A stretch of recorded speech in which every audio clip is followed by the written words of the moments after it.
पोलिसांना सांगणार आहे तुम्ही लगेचच्या लगेच हा जो मालक आहे त्याच्यावर तिथं तुम्ही कारवाई करा. तुझी जागा दारू विकण्यासाठी तू दिलीच का असा आमचा प्रश्न आहे. पुणे शहरातील हडपसर भागामध्ये हा उद्ध्वस्त झालेला आपण जो दारूचा अवैधरित्या दारूचा अड्डा सुरू होता त्या दारूच्या अड्ड्याच्या इथे आपण आता आलेलो आहोत आणि इथली जर परिस्थिती आपण बघितली तर अक्षरशः सगळं अस्ताव्यस्त पडलेलं पाहायला मिळतंय.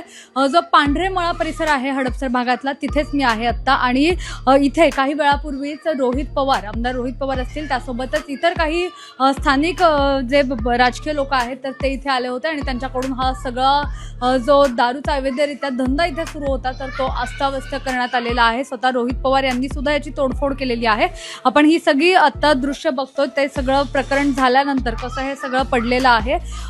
खरं तर आज सकाळपासून तुम्ही पाहत असाल बातम्यांमध्ये की पुणे शहरातील जवळपास 17 ते 18 जण या अशा प्रकारची केमिकल मिश्रित दारू पिल्याने त्यांना आजारी पडलेले आहेत. त्यासोबतच काहींवर आता उपचार सुरू आहेत तर काही जण मृत्युमुखी पडलेले आहेत. या सगळ्यानंतर जेव्हा याबाबतचा तपास सुरू होता याच भागातले असणारे एक डाडर नावाचे कुटुंबीय आहेत तर त्यांच्या घरात सुद्धा एकाचा मृत्यू झालेला आहे. त्यांच्या घराच्या अगदी शेजारीच हा संपूर्ण अवैधरित्या दारूचा धंदा सुरू होता आणि आजूबाजूला जरी आपण पाहिलं तर अगदी समोर म्हणजे घरं आहेत लोक राहत आहेत आणि या अख्ख्या संपूर्ण भागामध्ये अतिशय वर्दळीचा वस्ती आहे आणि या वसाहतीमध्ये मध्य भागामध्येच हा संपूर्ण अवैधरित्या दारूचा धंदा इथे सुरू होता. या सगळ्या प्रकरणी आता पोलिसात गुन्हा दाखल करण्याची प्रक्रिया सुरू आहे. या संदर्भात आज पुणे पोलीस आयुक्त असतील अमितेश कुमार ते सुद्धा हडपसर पोलीस स्टेशन येथे आले होते. ही झाली हडपसर भागातली घटना. यासोबतच पिंपरी चिंचवडमध्ये सुद्धा अशाच प्रकारची घटना घडली आहे.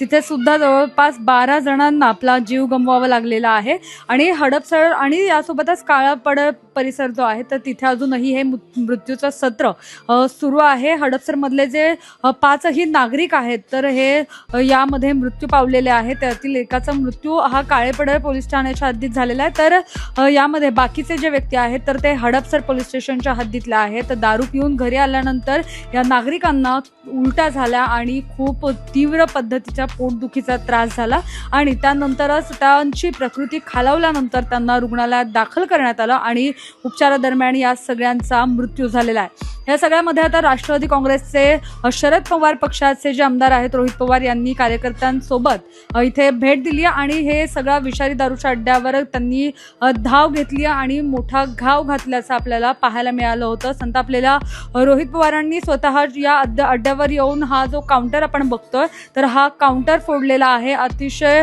मोठा गोंधळ या सगळ्या परिसरामध्ये काही वेळापूर्वी झालेला होता. मात्र असं जरी असलं तरी इथले जे स्थानिक नागरिक आहेत तर त्या स्थानिक नागरिकांशी आपण बोलण्याचा प्रयत्न केलेला आहे.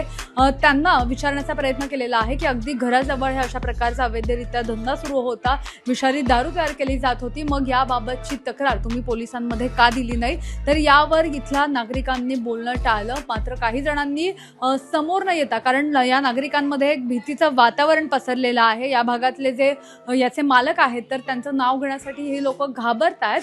त्यामुळे हे माध्यमांसमोर येऊन बोलत नाही आहेत. मात्र त्यांनी आपल्याला जी माहिती दिली आहे त्यानुसार हा जो धंदा सुरू होता इथे तर हा धंदा काही दिवसांपूर्वी पोलिसांकडून बंद करण्यात आला होता. मात्र वारंवार बंद केला तरी सुद्धा ते वारंवार पुन्हा सुरू करायचे आणि या सगळ्या बाबत इथल्या स्थानिक जे नागरिक आहेत महिला आहेत तर यांना सुद्धा याचा त्रास होत होता.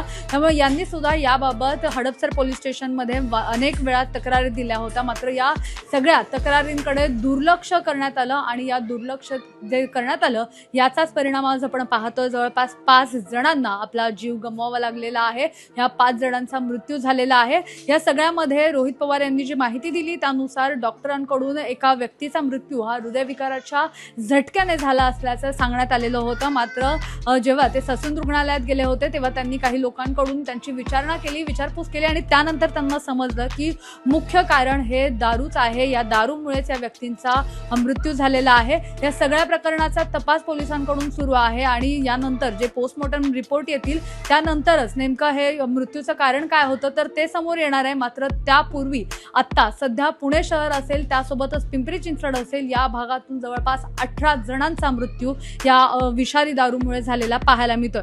आगामी काळामध्ये आता कोणाकोणाला अटक केली जाते आणि किती काय कारवाई केली केली जाते हे पाहणं महत्त्वाचं असणार आहे. मात्र आत्ता जी माहिती मिळते त्यानुसार जवळपास 8 जणांना ताब्यात घेण्यात आलेलं आहे आणि त्यासोबतच 2 जण जे आहेत त्यांची नावं सुद्धा समोर आलेली आहेत. यावर स्वतः राज्याचे मुख्यमंत्री देवेंद्र फडणवीस यांनी सुद्धा माहिती दिलेली आहे. त्यांनी सुद्धा पोलीस आयुक्त अमितेश कुमार यांच्याशी फोनवर चर्चा करून तपास कसा सुरू आहे, किती जणांना ताब्यात घेतलेला आहे आणि काय कारवाई सुरू आहे याबाबतची माहिती घेतली आहे. त्यामुळे आगामी काळामध्ये काय कारवाई होणार याकडे आता संपूर्ण पुणे शहरासह राज्याचं लक्ष लागलंय.